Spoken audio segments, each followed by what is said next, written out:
Hello everyone, take আইটিতে আপনাকে স্বাগতম। আজকে আমরা নিয়ে আসব অ্যাডোবি ফটোশপ। অ্যাডোবি ফটোশপটা ওপেন করলাম। তাহলে অ্যাডোবি ফটোশপ আমরা প্রথমে অ্যাডোবি ফটোশপ 7.0 অ্যাডোবি ফটোশপ 7.0 আজকে কাজ শিখব হচ্ছে একটা অফসেট সাইজের ছবি কিভাবে প্রথমে ক্রপ করে সাইজে এনে ব্যাকগ্রাউন্ড চেঞ্জ করব। প্রথমে আমি ফাইলে গেলাম, এরপর ওপেনে গেলাম। ওপেনে যাওয়ার পর আমি ডেস্কটপে হচ্ছে একটা ছবি রাখলাম। তাহলে হচ্ছে আমাদের এই ছবিটা এখান থেকে ডেস্কটপ থেকে ছবিটা হচ্ছে আমাদের ফটোশপে নিয়ে আসতে হবে। এভাবেই ফটোশপে যদি ছবি না আসে তাহলে আপনারা আপনাদের ডেস্কটপের ছবি যদি ফটোশপে না আসে প্রথমে রাইট বাটন ক্লিক করে ওপেন উইথ, এরপর হচ্ছে পেন্টে ক্লিক করবেন। পেন্টে ক্লিক করার পর ফাইলে যাবেন, সেভ এসে যাবেন। সেভ এসে গিয়ে এখানে হচ্ছে পিএনজি করে দিবেন। পিএনজি করার পর সেভ করবেন অ্যান্ড ওকে। ওকে করার পর সেমভাবে হচ্ছে আমাদের এগেনভাবে এখন ফটোশপে ছবিটা ইজিভাবে চলে আসবে। তাহলে এখানেই হচ্ছে প্রথমে হচ্ছে আমাদের এখানে অনেকগুলো টুলবার দেওয়া আছে। যেমন হয়তো আমাদের টুলবারটা যদি আমাদের এখানে ডিলিট হয়ে যায় তাহলে আমরা এখানে উইন্ডোজে গিয়ে এখানে হচ্ছে আমাদের টুলস অপশন আছে।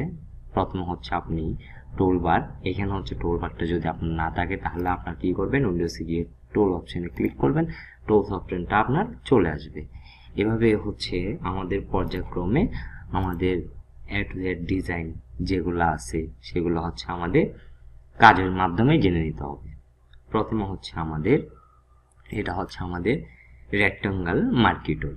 রেক্টাঙ্গেল মার্কি টুল দিয়ে কি কাজ, তারপর হচ্ছে ইলিপ্টিক্যাল মার্কি টুল দিয়ে কি কাজ, সিঙ্গেল রো মার্কি টুল দিয়ে কি কাজ, এগুলো হচ্ছে আমাদের জেনে নিতে হবে কাজের মাধ্যমে। প্রথমে আমাদের ছবিটা নিয়ে আসার পর এরপর হচ্ছে উইন্ডোজে গিয়ে এখানে লেয়ার আনতে হবে। তাহলে লেয়ার, এখানে হচ্ছে আমি একটা লেয়ার নিয়ে আসলাম। লেয়ার নিয়ে আসার পর এখানে দেখতে পাচ্ছেন আমার পিছনে একটা ব্যাকগ্রাউন্ড আছে। তাহলে ছবিটার ব্যাকগ্রাউন্ডটা আমি অন্য কালার করব। তাহলে এখানে লেয়ার দেখতে পাচ্ছেন। লেয়ার দেখার পর এখানে হচ্ছে আমাদের নিচে পেন টুল আছে। শর্টকাট হচ্ছে পি, কিবোর্ড শর্টকাট হচ্ছে আমাদের পি দিলে, পেন টুলের পি দিলে চলে আসবে। তাহলে এখানে দেখেন আমরা যখন পেন টুল দিয়ে এটা পর্যায়ক্রমে কাটতে যাচ্ছি তখন হচ্ছে আমাদের একটা কালার আসতেছে। তাহলে এই কালারটা না আসার জন্য কি করতে হবে, যে এরকম যদি কালার আসে কন্ট্রোলটার জেড দিবেন, কন্ট্রোলটার জেড দিলে এগেন আবার চলে যাবে। তাহলে এখানে দেখেন আমাদের একটা শেপস লেয়ার আছে উপরে এবং একটা হচ্ছে প্যাথ লেয়ার আছে। আমার মাউস পয়েন্ট একটু খেয়াল করবেন, একটা শেপস লেয়ার আছে। শেপস লেয়ারটা হচ্ছে আমাদের কালার চলে আসবে অটোমেটিকলি। প্যাথ লেয়ারটা হচ্ছে শুধু আমাদের সাবজেক্টটা সিলেক্ট করবে। তাহলে সাবজেক্টটা সিলেক্ট করলে আমাদের প্রথমে পেন টুল দিয়ে এটা কন্ট্রোল প্লাস দিয়ে জুম দিয়ে আমাদের ছবিটা আগে কাটতে হবে। তাহলে আমি প্রথমে এখানে নিচে হাতে কাটলাম, এভাবে কাটলাম। কাটার পর কন্ট্রোল প্লাস দিলাম। কন্ট্রোল প্লাস দেওয়ার পর এটা হচ্ছে আমাদের সেমভাবে এখানে কেটে এখানে আসলাম। তাহলে এখানে দেখতে পাচ্ছেন হচ্ছে আমার হাতের ক্যাশ কাটা যাবে কিন্তু মাংস কাটা যাবে না। তাহলে এখানে হচ্ছে আমার সেমভাবে আমি এটা রোটেট কীভাবে করতেছি, মাউসের লেফট বাটন চেপে ধরে, মাউসের লেফট বাটন চেপে ধরে আপনি যে পাশে ঘুরাবেন লেফটটা কিন্তু চেপে ধরে রাখতে হবে। যে পাশেই ঘুরাবেন ওই পাশেই কিন্তু আপনার ওটা রোটেট হতে থাকবে। তাহলে এখানে হচ্ছে আমি অল্টার চেপে এখানে একটা কাঠি আসবে, দুই দিকে মাঝখানের কাঠিটা ভাঙতে হবে। যদি আমরা মাঝখানের কাঠিটা যদি না ভাঙি, দেখেন আমি যদি মাঝখানের কাঠিটা ভাঙলাম না, তখন আমি যখন এখানে ক্লিক করব তখন আমার এলোমেলো আকারে পয়েন্ট চলে আসবে। তা আমার এইভাবে কন্ট্রোল জেড দিচ্ছি কিন্তু আসতেছে না, কন্ট্রোল অল্টার জেড দিতে হবে। আবার সেমভাবে কাঠিটা ভাঙতে হবে। কাঠিটা ভাঙার পর সেমভাবে হচ্ছে আমি আবার এগেনভাবে পেন টুল দিয়ে কাজগুলো করে নিলাম।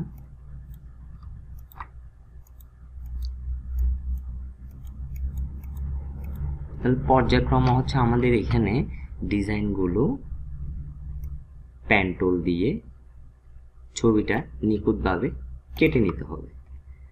ছবিটা নিখুঁতভাবে কেটে নেওয়ার পর আচ্ছা আমি একটু ছবিটা নিখুঁতভাবে কেটে নিলাম।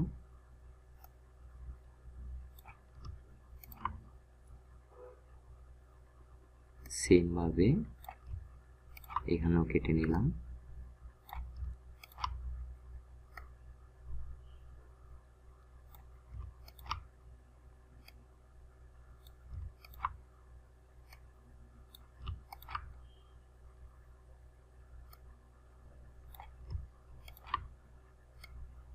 তাহলে ছবিটা কাটলাম, কাটার পর সেম ভাবে হচ্ছে আমাদের কেটে পয়েন্ট এখানে চলে আসতে হবে। এরপর হচ্ছে আমি নিচে যেখানে হচ্ছে আমাদের ছবি নাই ওইখানে নিচে আমরা ক্লিক করে সিলেক্ট করলাম। এখন কন্ট্রোল চেপে এন্টার দিতে হবে, কন্ট্রোল চেপে এন্টার, কিবোর্ডের CTRL কন্ট্রোল চেপে এন্টার দেওয়ার পর আপনার হচ্ছে ছবিটা সিলেক্ট হবে, এবং ছবিটা সিলেক্ট হওয়ার পর আমাদের হচ্ছে ইনভার্স করতে হবে। তাহলে আমরা চাইলে হচ্ছে এখানে ইনভার্স এখান থেকে করতে পারি, সিলেক্ট থেকে আমরা হচ্ছে এখানে ইনভার্স করতে পারি, আবার চাইলে কন্ট্রোল শিফট আই দিয়েও ইনভার্স করতে পারি। তাহলে কন্ট্রোল শিফট আই দিয়ে এই ইনভার্সটা কেন, ইনভার্সটা হচ্ছে যার কারণ আমাদের যদি সাবজেক্ট সিলেক্ট হয় তখন আমরা যদি ব্যাক স্পেস দিই আমাদের কি হয়ে যাবে, আমাদের ছবিটা কেটে যাবে। ছবিটা কেটে যাওয়ার ফলে আমাদের কি হবে, এখানে কালারটা এখানে হচ্ছে আমাদের ছবির ব্যাকগ্রাউন্ড কালারটা আসবে না, জাস্ট ছবিটা কেটে যাবে। তাহলে আমাদের প্রথমে সিলেক্ট করতে হবে কি, কন্ট্রোল শিফট আই দিয়ে ব্যাকগ্রাউন্ড সিলেক্ট করার পর আমি কন্ট্রোল ব্যাক স্পেস দিলাম। কন্ট্রোল ব্যাক স্পেস দেওয়ার পর এখানে হচ্ছে আমাদের নিচে কালারটা দিতে হবে। তাহলে আমি এখানে নিচে ক্লিক করে এখানে হচ্ছে আমি কালারটা দিলাম, আবার কন্ট্রোল ব্যাক স্পেস দিলাম। দেখতেই পাচ্ছেন আমার ছবির ব্যাকগ্রাউন্ডটা কি হয়ে গেল, ভিন্ন কালার হয়ে গেল। তাহলে আমাদের প্রথমে ছিল একরকম কালার, এরপর হয়ে গেল অন্যরকম কালার। তাহলে আমাদের হচ্ছে এই কালারটা সিলেক্ট করতে হবে আমাদের সাবজেক্টটা রেখেই কন্ট্রোল শিফট আই দিয়ে ইনভার্স করে প্রথমে হচ্ছে আমাদের কালারটা সিলেক্ট করতে হবে। আচ্ছা, প্রথমে হচ্ছে আমাদের ছবির কাটার কাজটা গেল। এগেন ভাবে হচ্ছে আমি আপনাদের আরেকটু বুঝিয়ে দিচ্ছি, একটু বুঝিয়ে দেওয়ার কারণটা হচ্ছে কন্ট্রোলটা জেড আমি আগেন দিলাম। তাহলে আমাদের হচ্ছে যতটুকু পর্যন্ত আমরা ছবিটা যেখান থেকে শুরু করছি ওইখান থেকেই কিন্তু আমরা ওইখানে গিয়ে, যেমন এখান থেকে শুরু করলাম, এখান থেকে শুরু করে আমরা এখানে কেটে এখানে লাস্টের পর্যায়ে এসে যেখান থেকে শুরু করলাম এখানে গিয়ে শেষ করলাম। ওই পয়েন্টে ক্লিক করার পর আমাদের কি করতে হবে, কন্ট্রোল চেপে এন্টার দিতে হবে।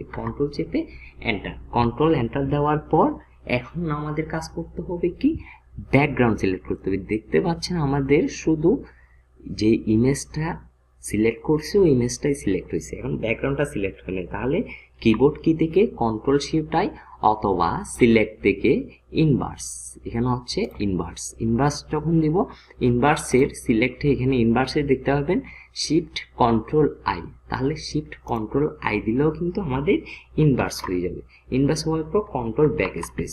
হয়তো আপনারা দেখতে পাবেন অনেক সময় আমরা ব্যাক স্পেস দিলে কিন্তু ছবিটা কালার চলে আসে, কেন, এখানে আমাদের একটা লক সিস্টেম থাকে। তাহলে এখানে দেখবেন একটা তালা সিস্টেম আছে, যখন হচ্ছে আপনি এখানে কালার চেঞ্জ করবেন তখন হচ্ছে আপনার এখানে কালার চলে আসবে। তাহলে আমার হচ্ছে লক সিস্টেম, তালা যখন আমরা হচ্ছে ছবিটাতে ডবল ক্লিক করবো তালাটা কিন্তু খুলে যাবে, ভেঙে যাবে।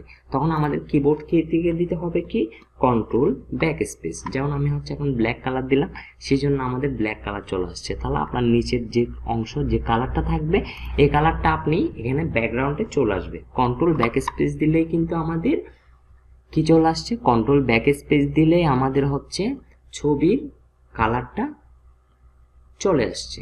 এরপর হচ্ছে আমাদের কন্ট্রোল ডি দিয়ে হচ্ছে ডিসিলেক্ট। এতক্ষণ পর্যন্ত আপনারা যে সিলেক্টটা আছে, আমাদের একটা সিলেক্ট করছি, সিলেক্টটা আছে, সিলেক্টটা কাটার জন্য কন্ট্রোল চেপে ডি দিতে হবে। কন্ট্রোল ডি দিলাম। কন্ট্রোল ডি দেওয়ার পর এখন আসতেছে হচ্ছে আমাদের পাসপোর্ট সাইজের সাইজ কত। তাহলে পাসপোর্ট সাইজের ছবির সাইজ যখন আমরা করব তাহলে আমাদের এখানে দেওয়া আছে 1.5 ইঞ্চি। আমাদের স্কেল 12 ইঞ্চি স্কেলের মধ্যে 1.5 ইঞ্চি হচ্ছে আপনি ওয়েট নেবেন এবং হাইট হচ্ছে 1.9 ইঞ্চি।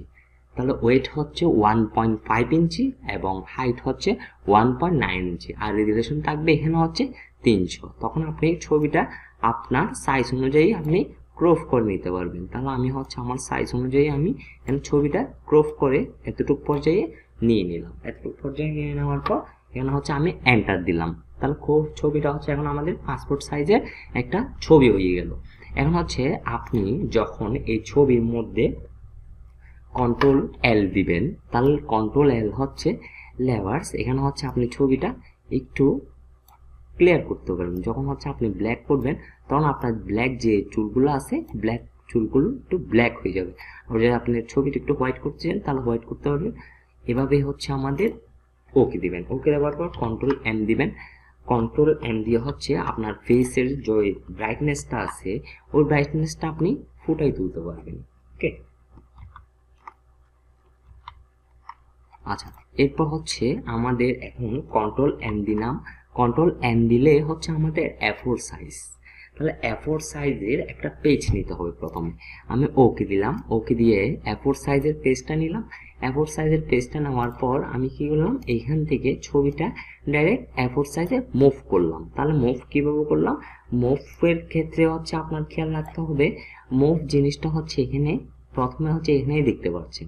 তাহলে অনেক সময় আপনারা যখন পেজ নেবেন তখন আমার এই পেজটা ফুল আছে, যদি আমি আরেকটা পেজ নিই A4 সাইজ ওকে দিলাম, তখন এই পেজটা যখন আপনার ফুল হয়ে যাবে তখন আপনি ছবিটা দিশাহারা হয়ে যাবেন। ছবিটা কোথায় গেল, কোন জায়গায় গেল এটা খুঁজে পাবেন না। তো খুঁজে পাওয়ার জন্য আপনার কি করতে হবে, মিনিমাইজ করতে হবে। প্রথমে মিনিমাইজ করার পর আপনি এখান থেকে পেজটা নেবেন। পেজটা নেওয়ার পর এখানে ছবির উপর মুভ টুল দিয়ে চেপে ধরে, লেফটটা চেপে ধরে আপনি যে পেজটা নিয়েছেন ওই পেজটার উপর এনে ছেড়ে দিবেন। ছেড়ে দেওয়ার সাথে সাথে হচ্ছে তখন আবার মিনিমাইজ করবেন।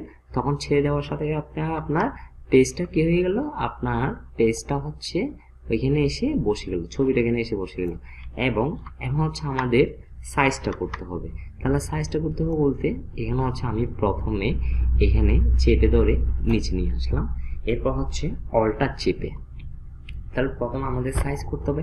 অল্টার চেপে আমি এটা ডুপ্লিকেট করলাম। তাহলে এটা অল্টার চেপে ডুপ্লিকেট করলাম। ডুপ্লিকেট করার পর সেমভাবে হচ্ছে আমাদের আবার অল্টার চেপে আবার হচ্ছে সেমভাবে ডুপ্লিকেট করলাম। এখন হচ্ছে আবার সেমভাবে এখানে আবার এখানে ডুপ্লিকেট করলাম। এখন আপনি চাচ্ছেন কি চারটা ছবি একসাথে নিয়ে আসার জন্য। তাহলে চারটা ছবি যদি একসাথে নিয়ে আসতে চান তখন আপনার কাজটা করতে হবে কি, এখানে প্রথমে আমাদের এখানে সিলেক্ট করতে হবে সবগুলো, শিফট চেপে প্রত্যেকটা এখানে হচ্ছে লেয়ার আমাদের এখানে দেখেন একটা লক সিস্টেম আছে। এই লেয়ারে খেয়াল করিয়েন, এই লেয়ারে হচ্ছে আমাদের প্রথমে এটা হচ্ছে ব্যাকগ্রাউন্ড সিলেক্ট করবেন না। ব্যাকগ্রাউন্ড সিলেক্ট করলে আপনার হচ্ছে ছবিগুলো হবে না। প্রথমে লেয়ার ওয়ান মানে হচ্ছে প্রথম ইমেজটা, চোখটা বন্ধ করলে আপনি বুঝতে পারবেন। সেকেন্ড ইমেজটা, তারপর থার্ড ইমেজটা এবং ফোর্থ ইমেজটা। তাহলে আমাদের হচ্ছে প্রথম নিচেরটাতে ক্লিক করে এরপর হচ্ছে আমাদের লক করতে হবে। এখানে লক করলাম। লক করার পর আপনি হচ্ছে এখানে সেমভাবে এখানে হচ্ছে আমাদের সেমভাবে এখানে লক করার পর কন্ট্রোল ই দিবেন। কন্ট্রোল ই দেওয়ার সাথে সাথে ছবি কিন্তু চারটা একসাথে অ্যাডজাস্ট হয়ে গেল। অ্যাডজাস্ট হওয়ার পর কন্ট্রোল অল্টার চেপে ধরলে এখানে হচ্ছে আমাদের কন্ট্রোল চাপতে হবে না, অল্টার, শুধুমাত্র অল্টার চেপে ধরলে আমাদের ছবিগুলো ডুপ্লিকেট হতেই থাকবে। তাহলে আমি আবার অল্টার চেপে মাউস দিয়ে টেনে নিয়ে আসলাম। একটু খেয়াল রাখতে হবে কিন্তু এখানে অল্টার চেপে মাউস দিয়ে আনতে হবে। শুধু অল্টার চেপে ধরে আপনি হচ্ছে চেপে ধরে রাখলেন তাহলে হবে না। আপনার কাজ করতে হবে কি, প্রথমে অল্টার চেপে ধরেই তারপর হচ্ছে আপনি ছবিটা পর্যায়ক্রমে নিচে নিয়ে আসতে হবে। তাহলে মাউস চেপে ধরে নিয়ে আসতে হবে। এভাবে আমি অল্টার চেপে ধরে একটা ছবি নিয়ে আসলাম। তাহলে আমার দেখতেই পাচ্ছেন হচ্ছে আমাদের পেজে পাসপোর্ট সাইজের অনেকগুলো ছবি হয়ে গেল। তাহলে এই ছবি হওয়ার পর এখন হচ্ছে আমাদের আসতেছে স্ট্যাম্প সাইজ। সেম ভাবে হচ্ছে আবার এখান থেকে যে ছবিটা হচ্ছে আমরা ক্রপ করে কাটলাম, এই ক্রপটা হচ্ছে মুভ টুল দিয়ে আবার এখানে নিয়ে আসতে হবে। এরপর হচ্ছে সেম ভাবে এই ছবি এটা রোটেট করতে হবে। তাহলে আমি শিফট চেপে মাউস দিয়ে যখন এটা হচ্ছে শিফটটা চেপে তুলবেন মাউস দিয়ে সোজাক্রমে এখানে হচ্ছে আমাদের ছবিটা ছোট করব। তাহলে আমি হচ্ছে শিফট অল্টার চেপে ধরলে শিফট এবং অল্টার এই দুইটা চেপে ধরলে একসাথে হচ্ছে ছবিটা ছোট হচ্ছে। তাহলে এখানে হচ্ছে স্ট্যাম্প সাইজেরটা বুঝবেন কিভাবে, পাসপোর্ট সাইজের দুইটা ছবি সমান একটা পাসপোর্ট সাইজের একটা ছবি সমান দুইটা স্ট্যাম্প সাইজের ছবি। এখানে হচ্ছে আমি সেম ভাবে আবার অল্টার চেপে এখানে হচ্ছে আমি এটা কেটে রোটেট করে ছোট করে আবার অল্টার চেপে আরেকটা করলাম, তাহলে এখানে দেখতে পাচ্ছেন হচ্ছে আমার দুইটা স্ট্যাম্প সাইজের ছবি হয়ে গেল। এভাবে হচ্ছে আপনারা পর্যায়ক্রমে ছবি বের করতে পারবেন। তাহলে এখানে হচ্ছে আমাদের স্ট্যাম্প সাইজ এবং পাসপোর্ট সাইজের কাজ, ছবির কাজ এখানেই দেখিয়ে দিলাম। এবং প্রিন্টের ক্ষেত্রে হচ্ছে যার প্রিন্টের যেরকম প্রিন্ট হবে, প্রিন্টার আছে ওইভাবে হচ্ছে প্রিন্টের নাম অনুযায়ী পর্যায়ক্রমে আপনার হচ্ছে প্রিন্ট দিতে হবে। তাহলে আমি হচ্ছে প্রিন্টের সেক্টরটা একটু দেখিয়ে দিলাম। প্রিন্টের সেক্টরটা হচ্ছে আপনি যখন ছবিটা প্রিন্ট করবেন তখন হচ্ছে কন্ট্রোল পি দিলে এখানে হচ্ছে আপনার বিভিন্ন রকম সাইজ আসবে। সাইজ আসার পর হচ্ছে এখানে আপনার সেন্টার ইমেজ দেওয়ার পর এখানে হচ্ছে স্কেল টু ফিট মিডিয়া দিলে হচ্ছে আপনার A4 সাইজের যতগুলো ছবি নিলেন ওই ছবিগুলো হচ্ছে একদম সাইজ বরাবর চলে আসবে। এরপর হচ্ছে আমাদের প্রিন্টে যাওয়ার পর তারপর হচ্ছে প্রপার্টিসে যাবেন। প্রপার্টিস থেকে এখানে হচ্ছে প্রথমে ডকুমেন্ট সাইজ হচ্ছে A4 সাইজ দিবেন এবং হচ্ছে কোয়ালিটিটা হচ্ছে স্ট্যান্ড না দিয়ে আপনি হাই দিবেন। যদি আপনি হচ্ছে স্ট্যান্ডার্ড কোয়ালিটিটা হচ্ছে দেন তাহলে আপনার ছবিটা হচ্ছে ঝাপসা আকারে এবং ফাটা আকারে হচ্ছে প্রিন্ট হবে। যদি হচ্ছে আপনি হাই দেন তাহলে আপনার ছবিটা হচ্ছে ক্লিয়ার, একদম প্রিন্টিং এর মধ্যে একদম ক্লিয়ার আসবে। তাহলে আমাদের হচ্ছে এখানে যখন ওকে দিবেন তখন হচ্ছে আপনার পর্যায়ক্রমে প্রিন্ট হয়ে যাবে ছবিটা। তাহলে আমাদের হচ্ছে আজকের ক্লাস এতটুকুই, পরবর্তী ক্লাসে দেখা হচ্ছে। ধন্যবাদ।